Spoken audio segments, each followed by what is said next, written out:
بسم اللہ الرحمن الرحیم۔ گزشتہ سبق میں ہم نے وضو کے کچھ فرائض پڑھے تھے کہ وضو کے فرض کتنے ہیں۔ وضو میں 4 فرض تھے، تو اس میں کچھ باقی مسائل جو رہ گئے تھے وضو کے، انشاءاللہ آج ہم آپ کو بتائیں گے کہ بے وضو نماز پڑھنا کیسا ہے۔ بے وضو نماز پڑھنا سخت گناہ کی بات ہے، حتیٰ کہ بعض علماء نے تو ایسے شخص کو جو قصداً بے وضو نماز پڑھتا ہے اسے کافر کہا ہے۔ یعنی کہ نماز کی اتنی بڑی اہمیت ہے، خود اللہ تعالی نے نماز کا تذکرہ قرآن حکیم میں 700 مرتبہ کیا ہے۔ جس کا تذکرہ زیادہ ہوتا ہے اس کی اہمیت بھی اتنی ہی زیادہ ہوتی ہے۔ اسی طرح نماز کے لیے وضو شرط ہونے کی دلیل قرآن حکیم میں ہے کہ یا ایھا الذین آمنوا اذا قمتم الی الصلاۃ، اے ایمان والو جب تم نماز کا ارادہ کرو تو پھر کیا کرو، فاغسلوا وجوہکم، تم اپنے چہروں کو دھو لو، وایدیکم الی المرافق، اور اپنے دونوں ہاتھوں کو کوہنیوں سمیت دھو لو، وامسحوا برؤوسکم، اور اپنے سر کا مسح کر لو، وارجلکم الی الکعبین، اور دونوں پاؤں ٹخنوں سمیت دھو لو۔ اس لیے میرے بھائیو دوستو بزرگوں کہ آپ علیہ الصلوۃ والسلام نے احادیث مبارکہ میں فرمایا کہ مفتاح الصلاۃ الطہور، یعنی کہ ترمذی میں ہے نماز کی کنجی کیا ہے، وہ ہے طہارت۔ جیسے ایک تالا چابی کے بغیر نہیں کھل سکتا، اسی طرح نماز بھی بغیر وضو کے آپ ادا نہیں کر سکتے۔ اب فرائض وضو کے باقی مسائل کیا ہیں؟ دھونے کی کیا حد ہے کہ جسے ہم دھونا کہہ سکیں؟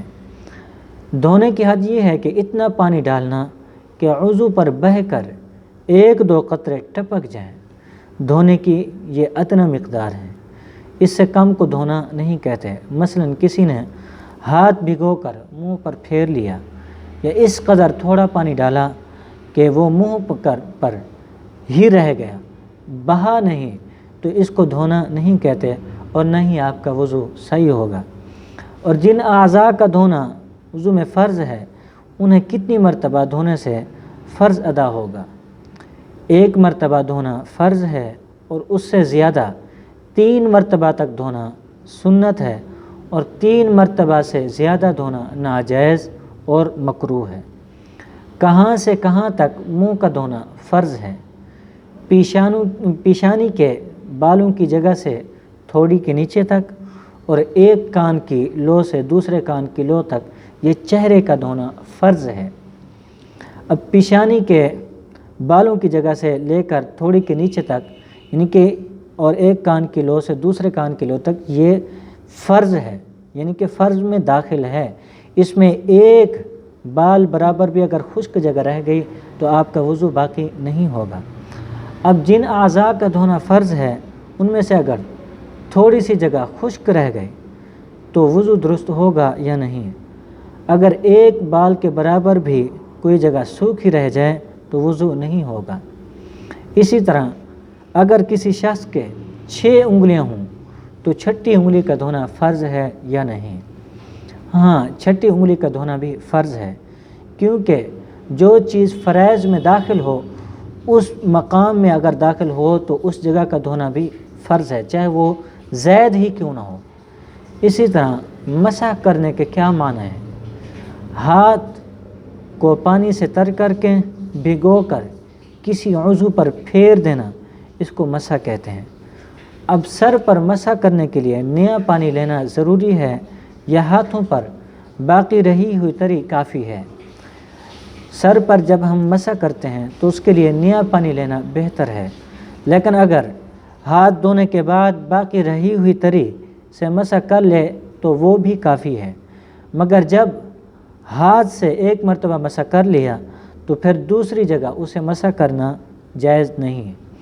اسی طرح اگر ہاتھ پر تری نہ تھی، کسی دوسرے دھوئے ہوئے یا کسی مسح کیے ہوئے عضو سے اسے تر کر لیا تو اس سے بھی مسح جائز نہیں ہے۔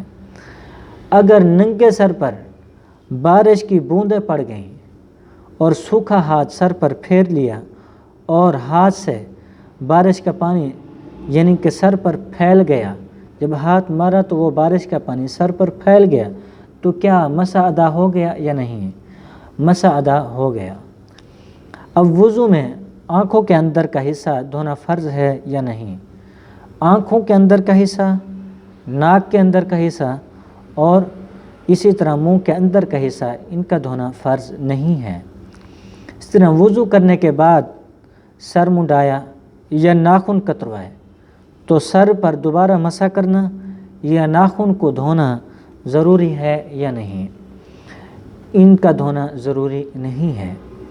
اسی طرح اگر کسی شخص کا ہاتھ کوہنی سے نیچے کٹا ہوا ہو تو اس ہاتھ کو دھونا ضروری ہے یا نہیں؟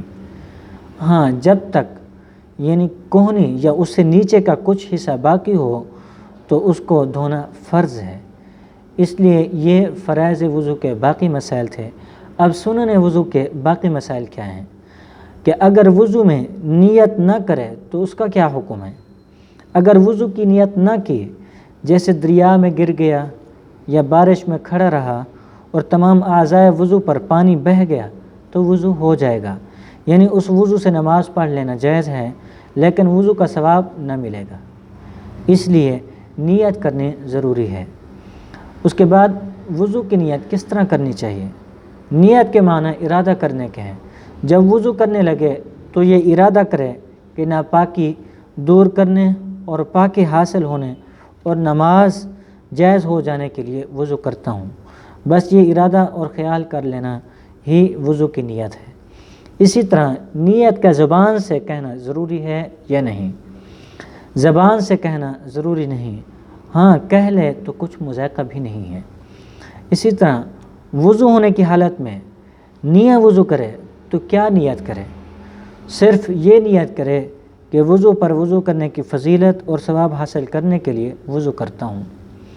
اب وضو میں بسم اللہ پوری پڑھنی چاہیے یا نہیں؟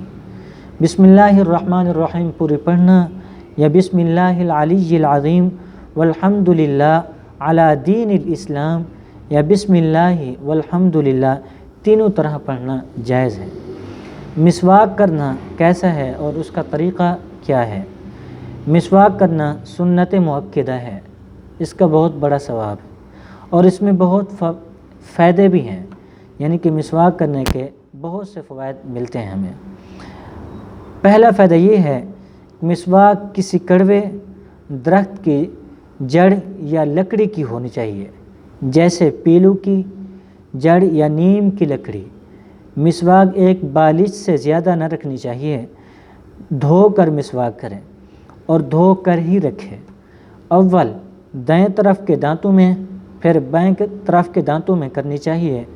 3 مرتبہ مسواک کرنا اور ہر مرتبہ نیا پانی لینا چاہیے۔ اب غرغرہ کرنا کیسا ہے؟ وضو اور غسل میں غرغرہ کرنا سنت ہے، لیکن روزے کی حالت میں نہیں کرنا چاہیے، دہنے ہاتھ سے کلی کرنا چاہیے۔ ناک میں پانی ڈالنے کا کیا طریقہ ہے؟ دائیں ہاتھ میں پانی لے کر ناک سے لگائے اور سانس کے ذریعے سے پانی ناک میں چڑھائے، لیکن اتنا نہ کھینچے کہ دماغ تک چڑھ جائے۔ روزہ دار کو چاہیے کہ وہ صرف ہاتھ سے پانی ناک میں چڑھائے، سانس نہ کھینچے۔ کلی کرنا اور ناک میں پانی ڈالنا دونوں سنت مؤکدہ ہے۔ اب داڑھی کے کس حصہ کا خلال کرنا سنت ہے؟ داڑھی کے نیچے اور اندر کے بالوں کا خلال کرنا سنت ہے، اور جو بال کے چہرے کے طرف چہرے کی کھال سے متصل ہیں ان سب کا دھونا فرض ہے۔ اللہ رب العزت سے دعا ہے کہ اللہ تعالیٰ میں ان تمام باتوں پر عمل کرنے کی توفیق عطا فرمائے۔